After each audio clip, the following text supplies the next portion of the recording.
Vi er i dag fra Nutidende.dk taget til Aarhus for at besøge den omtalte regnbue på toppen af Aros. Er du taget på Aros for at se regnbuen, eller? Jeg må indrømme, det var nok den, der gjorde, at jeg gik op i første omgang, for det er ligesom den, du lægger mærke til, for ellers kendte jeg ikke rigtig til det.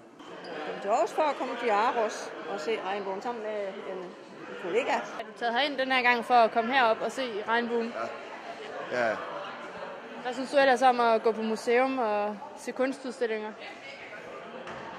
Ikke så meget på museum igen, men det er fint at komme ind. Så det tiltrækker os lidt, at de har lavet regnbuen heroppe på taget? Ja, det tiltrækker mig meget. Er det en lidt anden måde at gå på museum på?